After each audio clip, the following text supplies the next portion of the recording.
The rain over downtown Seattle fell in heavy, relentless sheets, blurring the sharp edges of the Thorpe Horizon spire. Rising 80 stories into the dark Pacific Northwest sky, the glass and steel monolith stood as a testament to modern aviation dominance. Inside the soaring atrium, the atmosphere was suffocatingly pristine. Executives in bespoke tailoring moved across the white quartz floor with calculated urgency, their heels clicking like metronomes. None of them looked at the man sitting on the low stone bench near the western windows.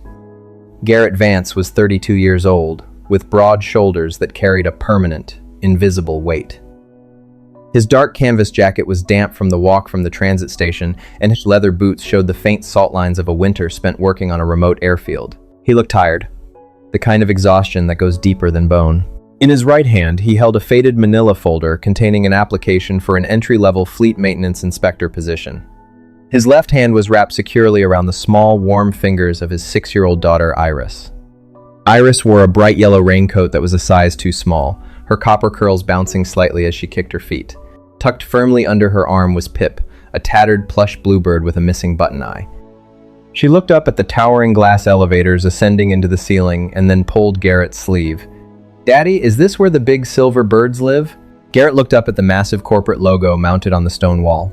Thorpe Aerospace Group. It had been nearly 7 years since he last stood in a room bearing that name. He swallowed the tightness in his throat and offered his daughter a gentle, reassuring smile. "Yes, sweetheart. This is where they design them." At the reception desk, Martha Albright watched the exchange. At 62, Martha had seen 3 generations of executives pass through these doors. She didn't know the man's real name. His application carried the pseudonym Luke Cross, but she recognized the quiet, absolute stillness in his posture. It was the posture of a man who had flown through storms most people only watched from the safety of the ground. She handed him a laminated visitor badge with a soft, sympathetic nod. "Take your time, son. The hiring committee is running behind today." Garrett thanked her and returned to the bench. 40 minutes passed, then an hour.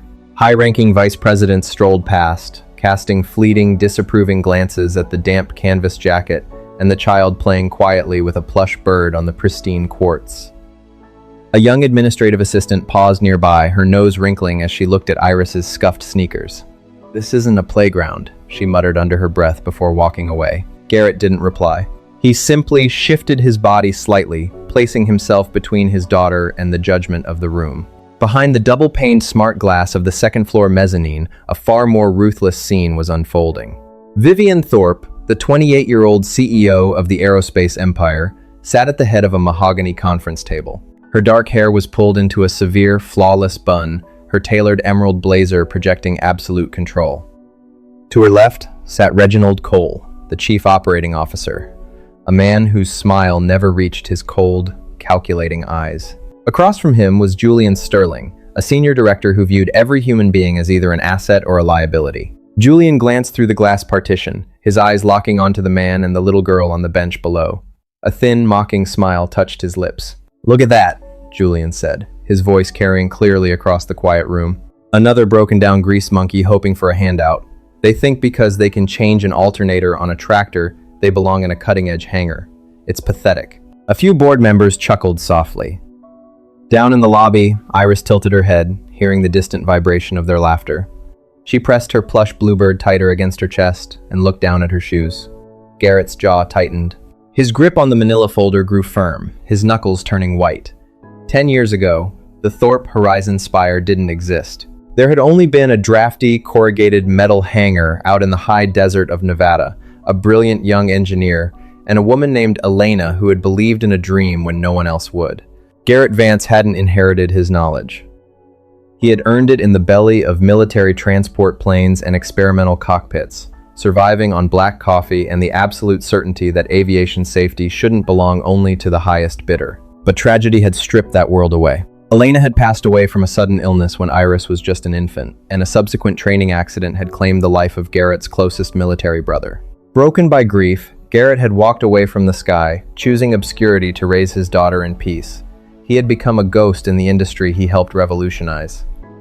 Until 3 days ago, when an encrypted data file arrived on his laptop, revealing that the current leadership was preparing to sell the soul of his legacy to a predatory conglomerate called Helios Global. Julian Sterling stepped out of the mezzanine elevator, followed by two junior executives. He walked directly toward the waiting bench, stopping 2 feet from where Garrett sat. "Are you the applicant for the midnight maintenance shift?" Julian asked, his voice dripping with condescension. Garrett stood up slowly, rising to his full height. He looked down at the director with a calm, unblinking gaze. "I am." Julian looked at Garrett's worn boots, then down at Iris, who was shrinking back behind her father's leg. "Let me give you a piece of professional advice, Cross. If you can't even afford a decent suit for an interview, you have no business in this building. And bringing a noisy kid to a corporate headquarters shows a complete lack of judgment. We run an elite aerospace operation here, not a low-income daycare." A heavy silence fell over the lobby. Iris's lower lip began to tremble, and a single tear rolled down her cheek. "My daddy's jacket isn't bad," she whispered, her voice cracking. Julian laughed, a sharp, ugly sound. "Take the kid home, mister. You're dismissed before you even start." Iris burst into tears, burying her face into the fabric of Garrett's trousers. The quiet masculinity that had defined Garrett's posture for the last 5 years suddenly shifted. The warmth evaporated, replaced by an icy, formidable aura that caused Julian's smile to falter. Vivian Thorpe stepped out of the elevator, drawn by the disturbance. She looked at the crying child, then at the towering man whose eyes held a dangerous, quiet fire. She prepared to deliver a cold corporate dismissal to protect her floor's image. But before she could speak, Garrett looked her directly in the eye. "Is this how the current board honors the foundation of this company?" Garrett asked, his voice low and resonant, carrying an authority that shocked everyone in the room. Vivian froze, a strange, forgotten instinct warning her that the man standing before her was anything but ordinary. Before Julian could summon security, Garrett reached into his damp canvas jacket and pulled out a sleek, titanium authorization key, stamped with the ultra-rare alpha-level clearance code of the company's missing founder. Julian gasped, his face draining of all color. Vivian took a step back, her chest tightening as she realized exactly who had just walked into her lobby. The heavy silence in the grand lobby was broken only by the rhythmic, mechanical chime of the central security console. On Martha Albright's desk, the primary terminal didn't just log the titanium key. It flashed a deep, authoritative amber. The words across the display were absolute. Alpha-level system override. Access granted to founding partner.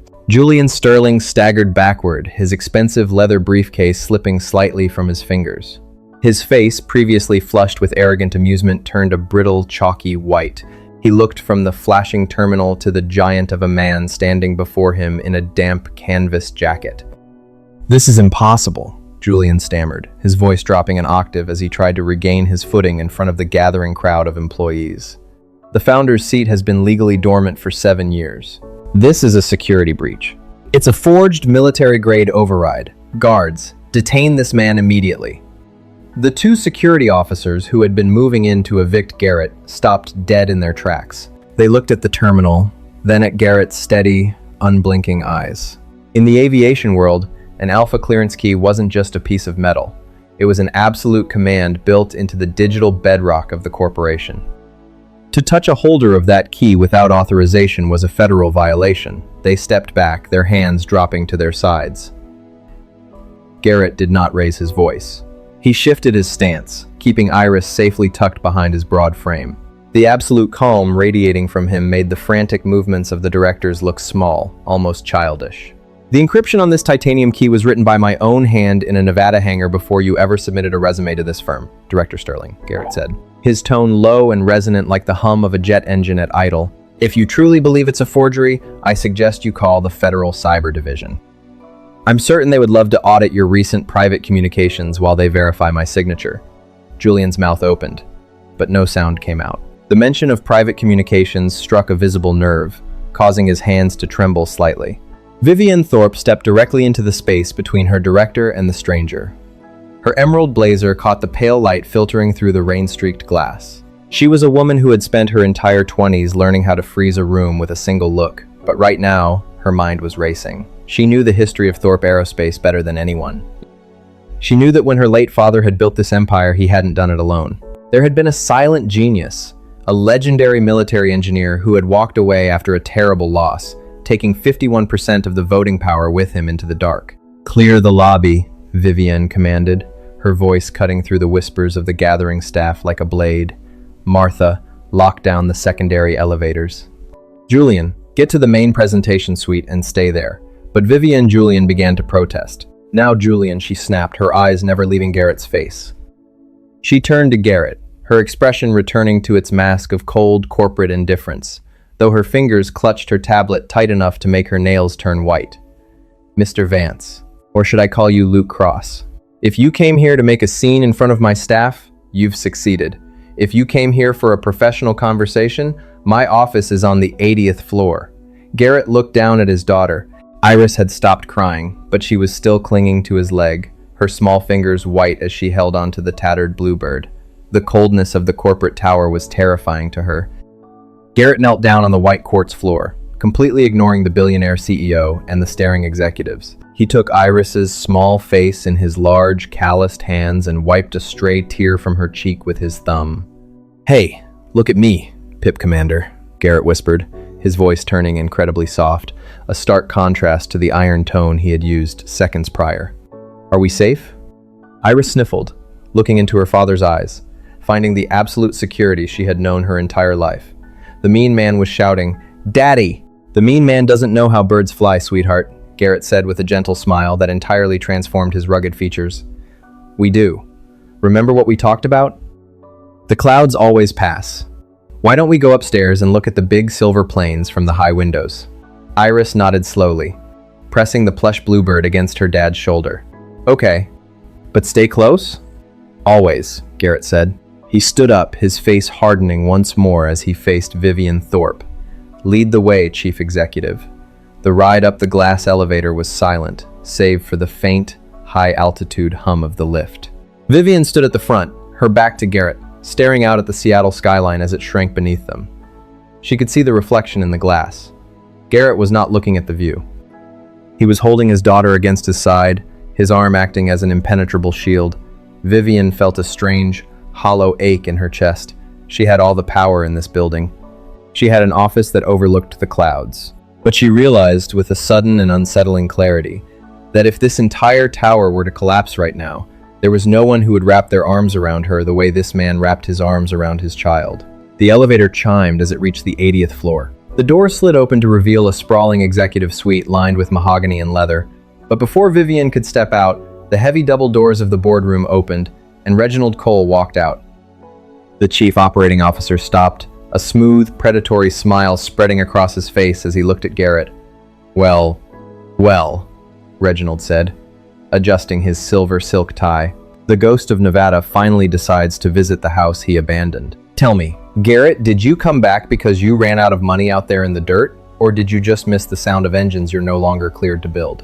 The executive floor was so quiet that the soft rustle of Iris's yellow raincoat felt loud against the polished mahogany paneling. Reginald Cole stepped closer, his expensive shoes gleaming under the recessed LED spotlights. He didn't look like a man who had just been surprised. He looked like a man who had been waiting for this specific confrontation for a very long time. "You've grown old, Garrett," Reginald said, leaning slightly against the heavy glass entrance of the boardroom.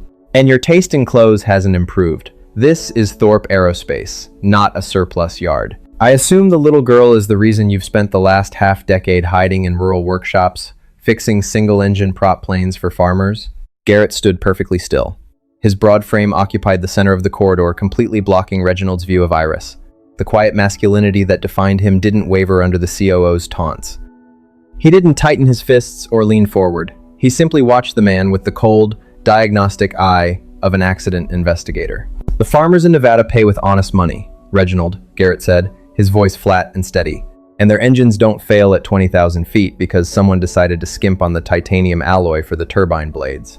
Reginald's smile didn't vanish, but his jaw muscle twitched. Beside him, Vivienne Thorpe turned sharply, her sharp eyes darting between the two men. "What are you talking about, Garrett?" Vivienne asked, her voice tight, the executive control she prized so highly beginning to show signs of strain. "The structural integrity reports for our next-generation fleet were fully vetted by the safety board last quarter. Then your safety board was reading fiction," Garrett replied. He stepped past Reginald without asking permission, walking directly into the main presentation suite. The room was vast, dominated by a massive digital projector screen that displayed a rendering of the Thorpe Horizon 9 commercial transport vessel, the flagship project meant to secure the company's future for the next 50 years. Sitting around the long table were 3 representatives from Helios Global, the multi-billion-dollar conglomerate looking to absorb Thorpe Aerospace. Among them was Julian Sterling, who had rushed up via the secondary elevator, still breathing heavily and looking thoroughly shaken. Garrett set his worn manila folder onto the center of the immaculate mahogany table. The simple paper folder looked entirely out of place next to the sleek leather tablets and crystal water carafes. Iris stayed close to his hip, her eyes wide as she looked at the giant silver airplane projected on the wall. "Daddy," she whispered loudly enough for the entire room to hear, "that bird has the wrong wings." Julian let out a nervous, mocking bark of laughter. "Oh, brilliant. Now we're taking design critiques from a kindergartner who belongs in a public clinic." "Chief Executive Thorpe, are we really going to allow this farce to continue? We are 48 hours away from signing a historical merger that will guarantee billions in liquid capital for this firm." Vivian walked to the head of the table, her hands flat on the surface. She looked at Iris, who was now hiding her face against Garrett's side, holding her tattered bluebird like a shield. A rare flash of human vulnerability crossed Vivian's face. She looked at the child's scuffed shoes, then at Garrett's calm, unshakable stance. "Let the child speak," Vivian said quietly. The room went entirely silent. Julian stared at her as if she had lost her mind. Vivian looked directly at Iris, her tone softening just enough to reveal the enormous pressure she was carrying. "What do you mean about the wings, little one?" Iris looked up at her father first, seeking permission. Garrett gave her a small, encouraging nod, his large hand gently resting on her shoulder. "The tips are too sharp," Iris said, her small voice ringing clearly through the premium boardroom. "Mommy's book said if the tips don't curve up like a hawk's feathers, the wind gets angry and shakes the baby birds inside." A collective shift went through the room. The junior engineers sitting at the back of the suite looked down at their notes, their expressions turning incredibly uneasy. Garrett reached down and opened his manila folder. He didn't pull out a resume. He pulled out 3 pages of handwritten thermodynamics equations and a diagnostic blueprint dated 6 weeks ago from an unlisted testing hangar in New Mexico. "My daughter isn't talking about folklore, Director Sterling," Garrett said, looking directly at Julian. "She's talking about high-velocity vortex shedding. 7 months ago, your engineering team realized the Horizon 9 experienced severe wingtip flutter during transonic simulations. Instead of rebuilding the wing assembly, which would have delayed the Helios Global merger by 2 years and cost $94 million, you quietly altered the digital telemetry data in the safety presentation." Reginald Cole moved to the table, his smooth exterior finally cracking. "That is a defamatory lie. The data is encrypted." "It was encrypted with an algorithm I patented in 2019, Garrett said, his voice dropping into a deeper, dangerous register. "I built the foundation of this company's software. Did you truly believe I wouldn't notice when someone started erasing structural stress anomalies from the master server?" Julian stood up so fast his chair scraped loudly against the floor. "This man is a disgruntled former employee using outdated access codes to threaten an international transaction. Guards." The heavy glass doors opened, but it wasn't the building guards who entered. It was Martha Albright from the lobby, accompanied by 2 federal agents wearing dark jackets with gold lettering across the back. Department of Transportation Aviation Safety Division. Martha looked at Garrett with a quiet smile of respect. "I told them you were upstairs, Mr. Vance." The lead federal agent stepped forward, drawing a badge from his pocket. "Reginald Cole, Julian Sterling. We are executing an immediate emergency administrative freeze on all Thorpe Aerospace Engineering certifications pending a full forensic review of your simulation data." Julian slumped back into his seat, his eyes wide and completely vacant. Reginald's hand began to shake as he reached for his phone, but the second agent stepped in his path. Vivian Thorpe didn't move. She stood at the head of her table, looking at the unfolding disaster that was about to destroy the empire her father had left behind. She felt completely helpless, the immense wealth and power she held suddenly useless against the absolute truth written on 3 pieces of cheap paper. She looked at Garrett, her lips trembling slightly. "You knew this would happen if you walked in here today." "I knew the truth would happen," Garrett said softly. He didn't wait to watch the agents lead Julian or Reginald away. He didn't look at the panicked faces of the Helios Global investors. He reached down, lifted Iris into his strong arms, and let her rest her head against his shoulder. Pip, the bluebird, was tucked safely under her chin. "Let's go see those big windows, sweetheart," Garrett whispered to his daughter. Iris nodded, her small arms wrapping tightly around his neck. Okay, Daddy. You fixed the birds. The high-altitude glass of the executive observation deck looked out over the gray expanse of Puget Sound, where container ships moved like tiny toy blocks through the mist. The chaos of the boardroom felt distant up here, muffled by thick acoustic paneling and the sheer weight of 80 stories of isolation. Garrett stood by the floor-to-ceiling windows, his large frame silhouetted against the pale northern light. Iris was still cradled in his left arm, her small face pressed against his neck, exhausted by the emotional storm of the lobby and the boardroom. Vivian Thorpe walked out onto the deck, her high heels making no sound on the deep wool carpet. Her emerald blazer was unbuttoned now, and the rigid posture that had intimidated 100 international suppliers looked fragile. She didn't approach Garrett directly. She stopped 5 feet away, staring out at the same gray water. The federal investigators are locking down the servers on the 65th floor right now. Vivian said, her voice stripped of its corporate varnish. Julian is with his lawyers in the holding room. Reginald won't even look at me. They were going to sell everything to Helios Global by Friday. I would have signed the final transfer myself. Garrett didn't turn around. He adjusted his hold on Iris, making sure her small yellow raincoat didn't bunch uncomfortably beneath her. They picked a good target in you, Vivian.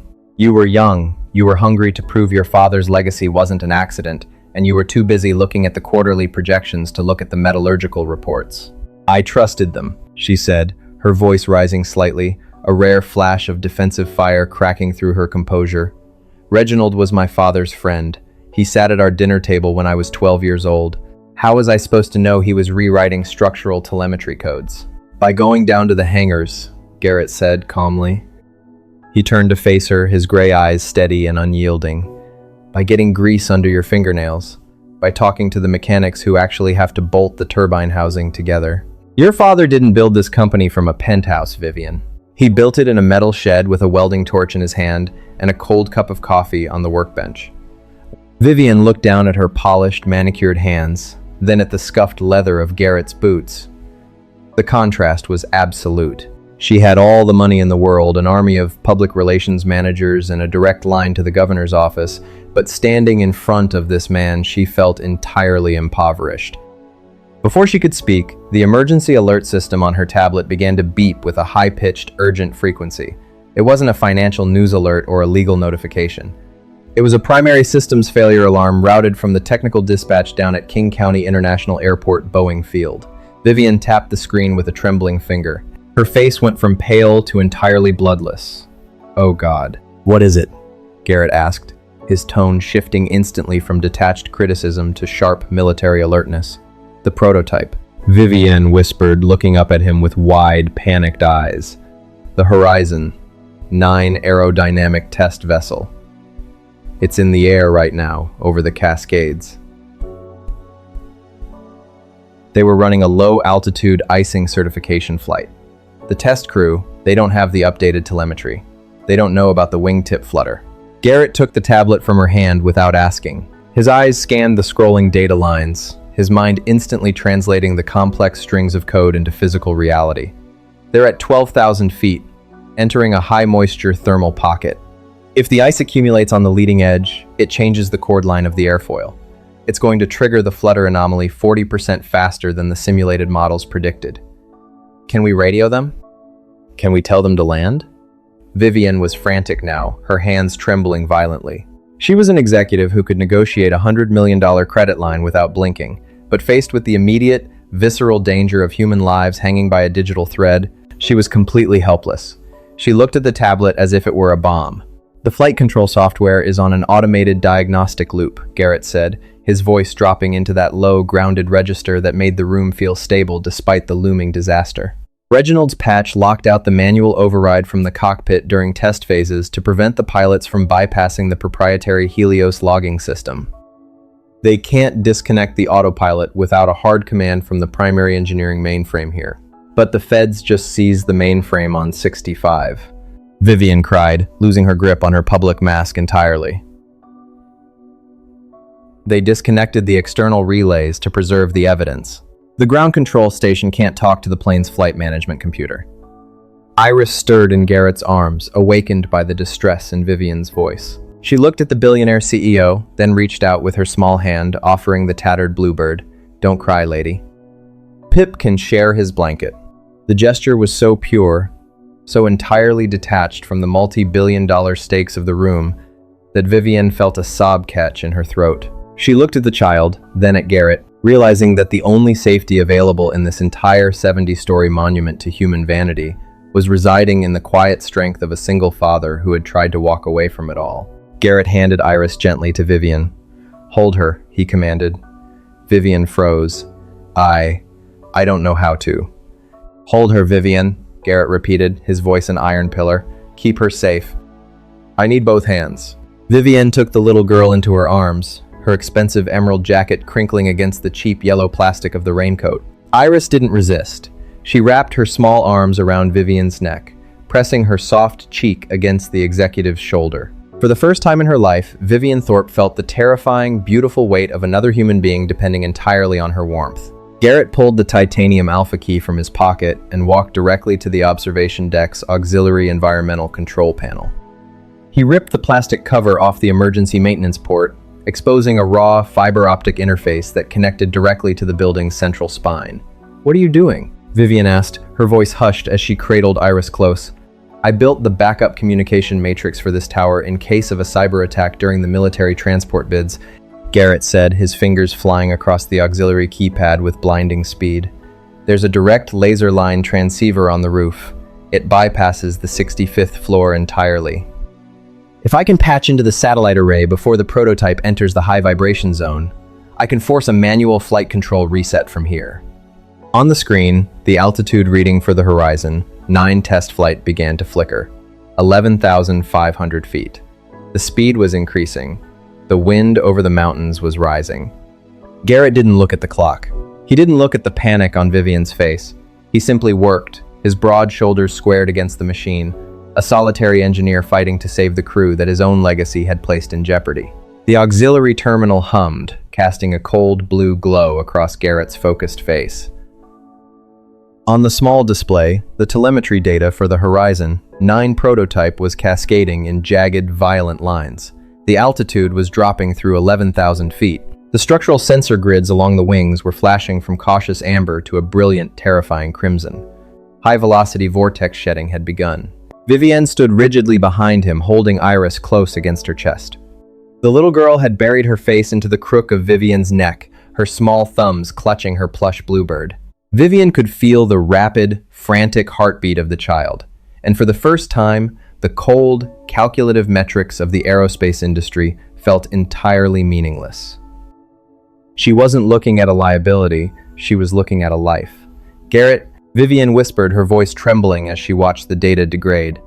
"The structural load on the starboard wing assembly is hitting the critical threshold. The autopilot isn't compensating, it's forcing the nose down to maintain speed, but that's only increasing the flutter.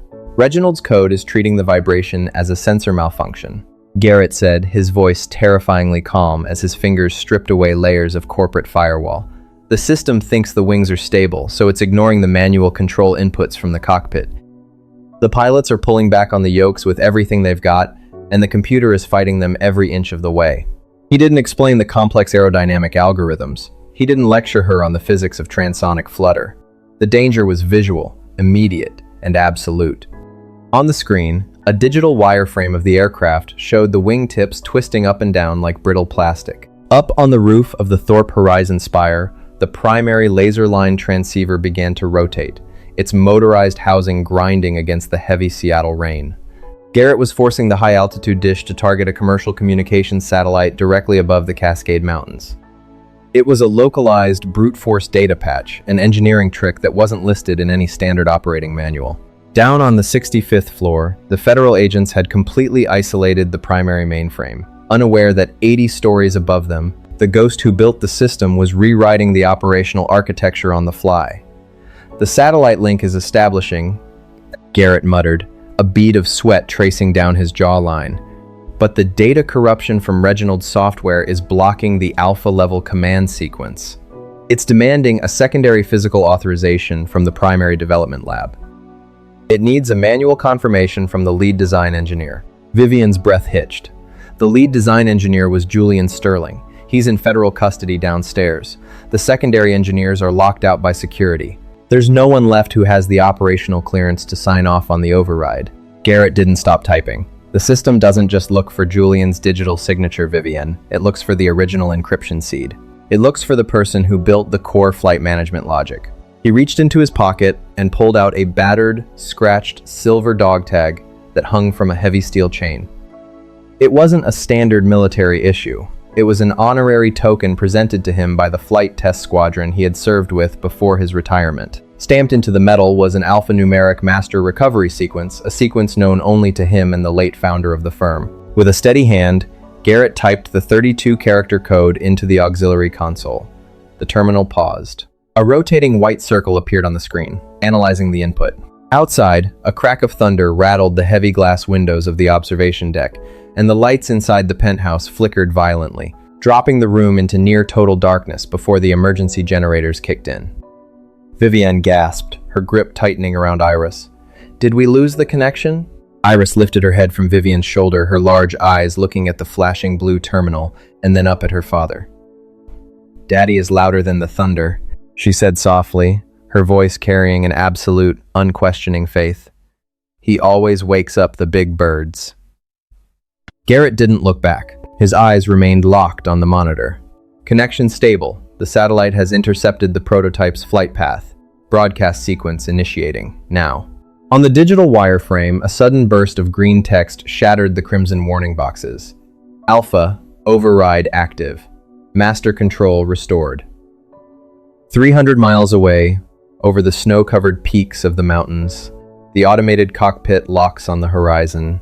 9 test vessels suddenly snapped open.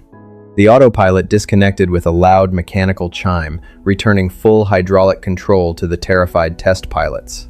On Garrett's screen, the jagged, violent lines began to smooth out as the nose of the great silver plane pulled up, fighting its way out of the high-moisture thermal pocket and into the clean, stable air above the clouds. The altitude stabilized at 9,500 feet. The wingtip vibration data dropped back into the safe, blue zone. Vivian slumped against the mahogany structural pillar, her knees nearly giving way. She looked at the screen, then at Garrett, who finally took his hands off the keyboard. His broad shoulders dropped an inch, the immense pressure of the last 10 minutes easing from his frame. "They're level," Vivian breathed, a stray tear breaking through her makeup and running down her cheek. "They're turning back toward Boeing Field. They'll be on the tarmac in 20 minutes, Garrett said, turning around slowly. He walked over to Vivian, his movements deliberate and unhurried. He held out his arms, and Iris immediately leaned away from the billionaire CEO, reaching out for her father. Garrett took his daughter back into his embrace, burying his face in her copper curls for a brief, quiet second before looking back at Vivian. The cold, unapproachable woman who had commanded the lobby an hour ago was gone. Standing before him was someone who had finally seen the true cost of the empire she was ruling. "The board is going to descend on this room within the hour," Vivian said, her voice hushed as she watched Garrett adjust Iris's small yellow raincoat. "The news of the federal freeze is already hitting the trading floors. The Helios merger is dead, Garrett. The company, my father's name. It's going to face a slaughter in the press tomorrow morning. Then you have a choice to make, Chief Executive," Garrett said, walking past her toward the executive elevators. "You can either call your public relations firm to help you spin a beautiful lie, or you can stay down in the dirt with the people who actually know how to repair what's broken." The elevator doors slid open with a soft chime. Garrett stepped inside, his daughter safe in his arms, leaving Vivian alone on the silent observation deck with the flashing blue screen and the vast gray sky. The elevators dropped through the core of the Thorpe Horizon spire like a falling stone. When the doors slid open back on the ground floor, the grand lobby was no longer the pristine, quiet cathedral of corporate power Garrett had walked into that morning. It was a war zone of panic. Dozens of mid-level managers, junior engineers, and administrative assistants stood frozen in small clusters, their eyes glued to their smartphones and the massive news tickers scrolling across the wall monitors. The financial wire services had caught the scent. Headlines flashed in angry, synchronized red across the screens. Thorpe Aerospace trading halted. FAA orders emergency freeze on Horizon 9. Helios Global merger collapses. In the center of the court's floor, Julian Sterling was being led toward the revolving glass doors by 2 federal agents. His expensive, tailored suit was rumpled, His hands were cuffed in front of him, and his face was twisted into a mask of bitter, impotent rage. As he passed the reception desk, he saw Garrett walk out of the elevator cabin with Iris still held tightly against his shoulder. Julian stopped, forcing the federal agents to halt. He glared at Garrett with a venom that made the nearby staff shrink back. "You think you won something here today, Vance?" Julian shouted, his voice echoing off the high marble walls, drawing the attention of every single person in the lobby. "You ruined us! You destroyed a $12 billion merger because of a few lines of code and some sentimental trash about safety. Look around you. This building is going to be empty by the end of the month. You didn't save your legacy, you slaughtered it." The crowd of employees stared, their faces filled with a mixture of shock and dawning terror. They were looking at Julian, then at Garrett, realizing for the first time that the man in the damp canvas jacket wasn't a desperate applicant, but the mythical founding partner whose name was whispered in the engineering bays like an old legend. Garrett did not stop walking. He moved toward Julian with a slow, heavy deliberation that made the federal agents instinctively tighten their grip on the director's arms. He stopped just 2 feet away, his towering frame casting a massive shadow over the disgraced executive. "A $12 billion merger is just a pile of paper, Julian," Garrett said, his voice dropping into that low, terrifyingly steady frequency that silenced the entire lobby. "But a wing assembly separating at 20,000 feet is a catastrophe. I didn't destroy this company. You did the moment you decided that a profit margin was worth more than the lives of the crew currently landing at Boeing Field." Julian opened his mouth to spit another curse, but the lead federal agent pulled his arm sharply. "That's enough out of you. Move." The crowd parted like the Red Sea as the agents marched Julian through the revolving doors and into the pouring Seattle rain, where a row of black government SUVs waited with their lights flashing. Before the employees could process the exit, the executive elevator chimed again. Vivian Thorpe stepped out into the lobby. She had changed her posture. The severe, untouchable coldness was entirely gone, replaced by a raw, unvarnished gravity. She did not look at the news tickers or the whispering managers. She walked directly to the center of the room, stopping beside Martha Albright's reception desk. "Listen to me, everyone." Vivian called out, her voice clear and resolute, carrying a commanding authority that caused every whispering voice to drop off instantly. The Horizon 9 prototype has just landed safely at King County International Airport. The crew is unharmed. A collective gasp of relief rippled through the lobby. Several junior engineers in the back row openly wiped sweat from their foreheads. "But the reports you are seeing on the news are correct," Vivian continued, looking out across the sea of frightened faces. "Our internal data structures were compromised by senior management. We are facing a complete federal audit. The Helios transaction has been permanently terminated. Many of you are wondering if you still have a job tomorrow morning." She paused, her eyes shifting across the room until they locked onto Garrett, who was standing near the exit with Iris. Iris was watching her quietly, still holding the tattered bluebird. "The truth is," Vivian said, her voice dropping into an emotional register her employees had never heard before, "we wouldn't have a company tomorrow if it weren't for the man standing right there. 7 years ago, Garrett Vance built the bedrock of everything we fly. Today, he saved our test crew from a fatal system failure from an auxiliary terminal on the 80th floor." The lobby went completely still. Hundreds of eyes turned toward Garrett. Martha Albright was the first to move. The 62-year-old receptionist stood up from her desk, her hands coming together in a slow, deliberate clap. Then, a junior engineer joined in. Then, another. Within seconds, the entire ground floor of the Thorpe Horizon spire erupted into a deafening roar of applause and cheers. It wasn't the polite, manufactured applause of a corporate shareholder meeting. It was the raw, genuine relief of people who realized they had been guided through an impossible storm by a man who didn't even ask for a badge.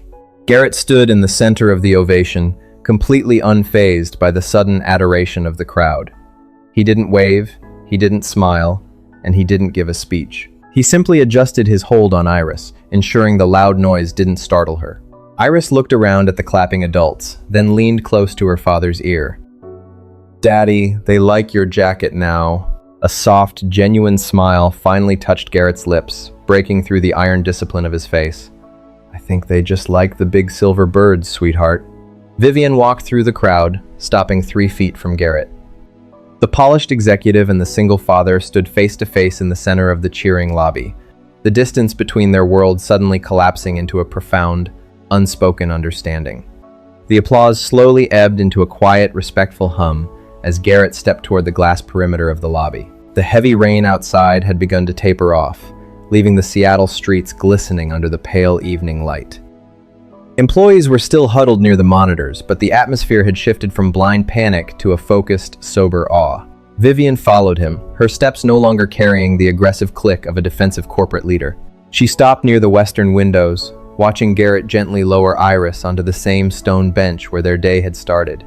Iris sighed contentedly, her small fingers smoothing down the ruffled fabric of Pip the Bluebird's wing. The board of directors called an emergency session while we were in the elevator. Vivienne said quietly, her eyes resting on the child before rising to meet Garrett's gaze. Reginald Cole formally resigned 10 minutes ago through his attorneys. The remaining members are terrified. They want to offer you an immediate interim chairmanship. They're willing to give you whatever stake you want to stabilize the stock price before the opening bell tomorrow. Garrett leaned back against the structural glass, his broad shoulders squaring as he looked out at the damp city. The board doesn't want me, Vivian. They want a shield. They want a legendary name to put on the press release so the institutional investors don't dump their shares at 9 a.m. And what if I want you here? Vivian asked. The question came out without her usual calculation, her voice carrying a rare, vulnerable sincerity that made the space between them feel suddenly narrow. Not as a shield. Not for the press. I spent 3 years believing that if I was cold enough, hard enough, and smart enough, I could protect what my father built. But today, I realized I was just protecting an empty house. I don't know how to fix the engineering division, Garrett. I don't know how to look a mechanic in the eye and tell them their safety matters more than the timeline. Garrett looked at her for a long, silent moment. He saw the genuine exhaustion in her eyes, the same kind of weight he had carried into the Nevada desert after Elena died. You start by changing the air in this room, Garrett said softly. You dismiss the consultants who told you that people are just line items on a balance sheet. You bring the senior mechanics up from the tarmac and put them at the mahogany table where Julian used to sit. And you don't sign a single contract until you've stood in the hangar and watched the midnight shift torque the bolts on the main spar. Vivian swallowed hard, nodding slowly.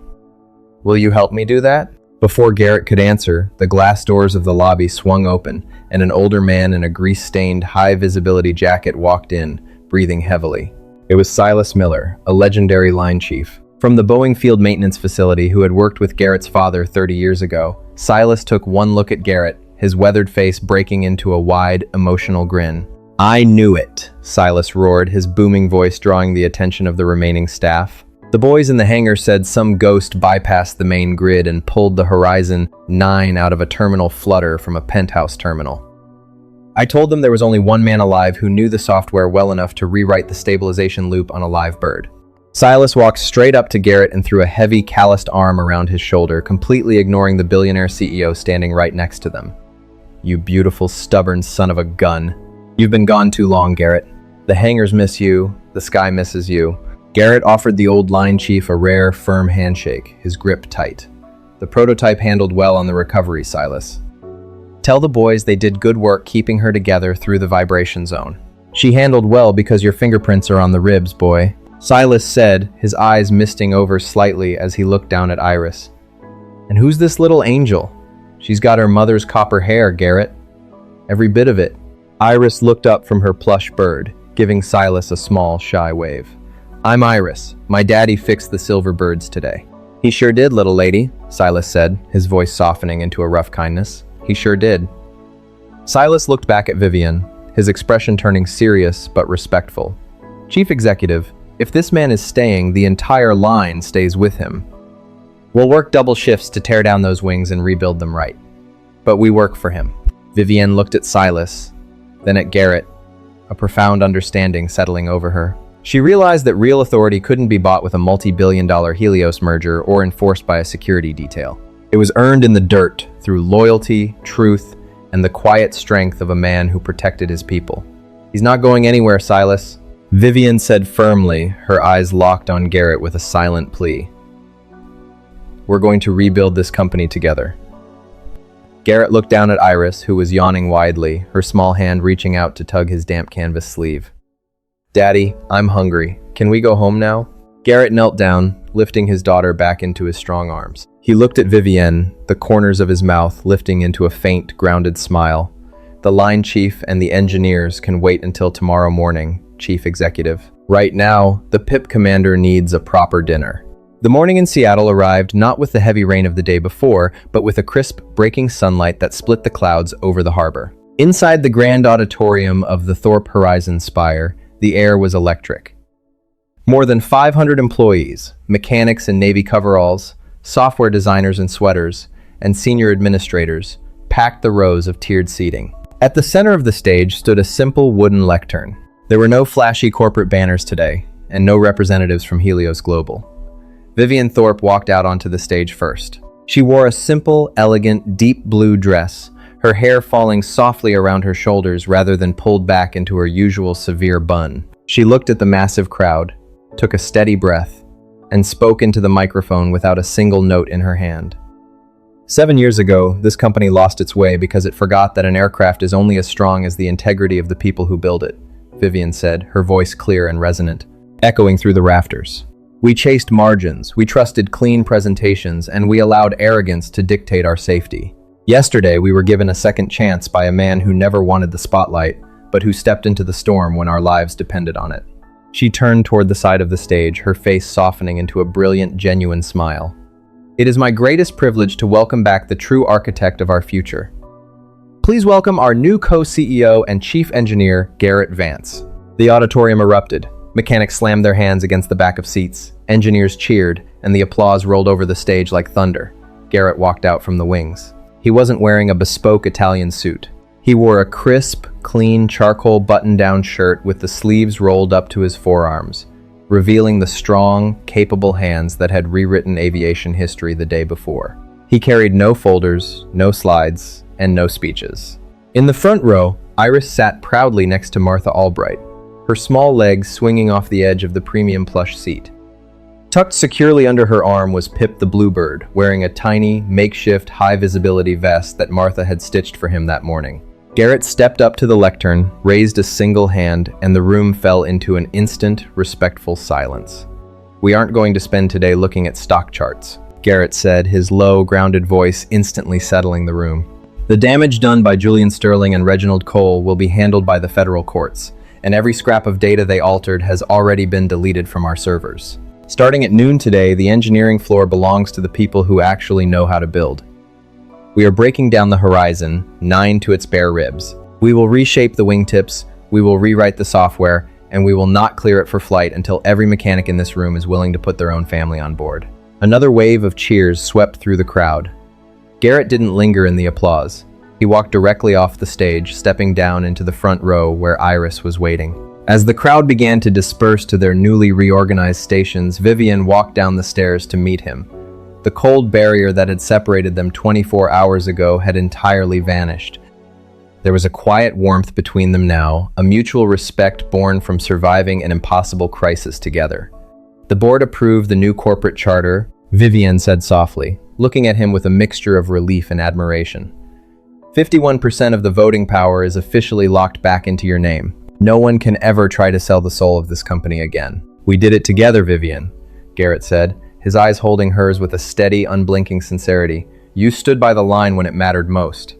Vivian looked down at Iris, then knelt so she was at eye level with the little girl. She reached out and gently tapped the plush Bluebird's tiny safety vest. "I think Pip is the finest inspector we have on the payroll now." Iris giggled, her bright copper curls bouncing. "He says the silver birds are going to be very happy now, lady." "They are," Vivian whispered, her voice thick with an emotion she didn't try to hide. "Because your daddy is keeping them safe."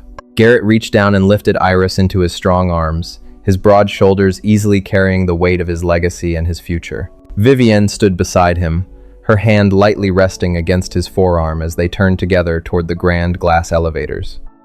The path ahead of them would take months of hard work in the grease and the dirt of the hangars, but as the elevator doors closed and began their ascent toward the light above the clouds, Garrett Vance was no longer a ghost hiding from his past. He was a father who had shown his daughter that no matter how dark the storm gets, the truth will always find its way back to the sky.